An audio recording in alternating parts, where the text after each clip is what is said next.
السلام علیکم ورحمت الله وبرکاته. ټولو خویندرونو ته سلامونه او مینه. قدرمنو، د روژې 12 دی. کش ورکړئ نو کارونو ته او د مونځ تراوو نوافلو قرآن تلاوت ذکر نه وروسته اول نمبر کې مرستې د روژهدارو لاسنیوی، خپل درستاخان خپل کپ ورسره نیم کوي. همدا د الله امر دی. وروسته به پښیمانه نه یاستئ. که مو وخوړه او د بل چا پکې حق مو نه مانه نو پښیمانتیا لري. تاسې باور وکړئ، ما په دې 11 روژه ماتو کې یو 2-3 به ما لږ ډېره خوړلي، ولې چې یو ځای کې میلمه وم او زموږ او ستاسو حالات درته معلوم دی، باید ویې خورئ. نور یو ډوډۍ او یو شی ورسره وي، سلاتې سره هم خوړلی دی. داسې خوشحاله یم، خپله مې بل چاته ورکړی، خپل کپ ما بل چا سره نیم کړی. ته باور وکړه، داسې خوشحاله یم، داسې وجدان ته خوشحاله یم لکه ډېر ښه کار وکړي. دا دومره لوی کار نه دی. عزیزانو، په هیر مو نه شي چې خبره مې بله کوله راغله پکې روژه، چې موږ او تاسې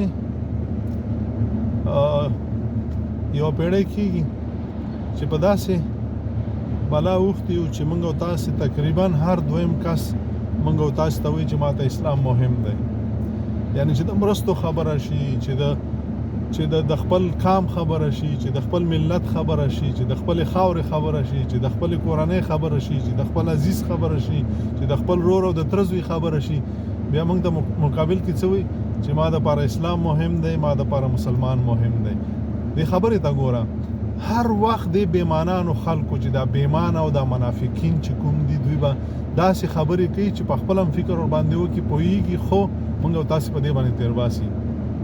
آیا چې موږ د خپل کورنۍ، د خپل ځان، د خپل رور، د خپل ترزوی، د خپل قام، د خپل ملت، د خپل خاورې خبره کوو؟ آیا زما رور مسلمان نه دی؟ چې ما د پاره فلسطین مسلمان دی، برما مسلمانه ده، بنگلاديش مسلمان دی، په چین کې چینایان ما ته مسلمانان دي. آیا ما ته خپل مور مسلمانه نه ده؟ ما ته خپل پلار مسلمان نه دی؟ ما ته خپل رور، ما ته خپل ترزوی مسلمان نه دی؟ ما ته خپل گاونډي، خپل قام، خپل ملت مسلمان نه دی؟ آیا چې زه د فلسطین د خاورې غم کوم، اعلی ما باندې د خپل خاورې حق فرض نه دی؟ ما باندې د خپل کور حق فرض نه دی؟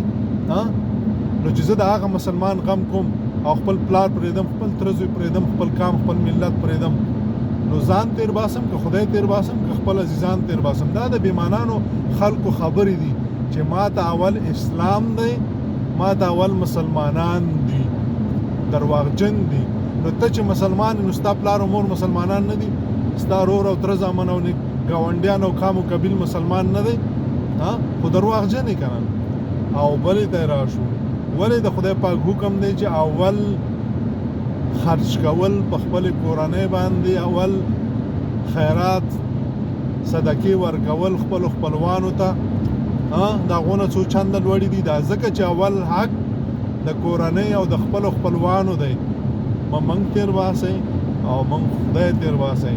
او زه په ټولو خویندرونو باندې غږ کوم چې څنګه چې زه د دې خبرو سره مخ کېږم، ټول به د دې سره مخ کېږي. د هغه تورمخي خلک دي چې دا خبرې کوي، هغه که دینداري طبقه ده او که بېدینې طبقه ده، دا ټول هغه تورمخي دي چې هغه د دین خلاف دي، هغه د اسلام پروا نه لري، هغه د مسلمان پروا نه لري، هغه د خپل ځان مهم دی چې حرام او حلال رواخلي او د ډار په خاطر باندې. او بله یو خبره، هغه څه ژوند دی چې د هغې نه خوند وانخلي، او هغه کوم خوند دی چې په هغې کې د خدای عبادت ونه کړي او په هغې کې حق ونه ویلی شي. او حکم د دې په خاطر باندې چې د ډار په خاطر چې مړ شم، چې مړ به شم، ځکه حق نه وایم. په مخ کې ما ترزوی وژني، په مخ کې ما عزیز وژني، په مخ کې ما قام وژني، په مخ کې ما په خاورې باندې غصب کوي، او زه حق نشم ویلی. او خبرې د ایران او د تهران او د فلسطین او د برما کوم، دا ځکه چې مړ نشم. دوی د ژوند په خوند باندې نه پوهېږي دوی په ازادۍ باندې نه پوهېږي آزاد څه ته وایي څوک چې په ازادۍ کې د خدای عبادت ونه کړی شي څوک چې په ازادۍ کې خپل حق ونه غوښتلی شي او څوک چې په ازادۍ کې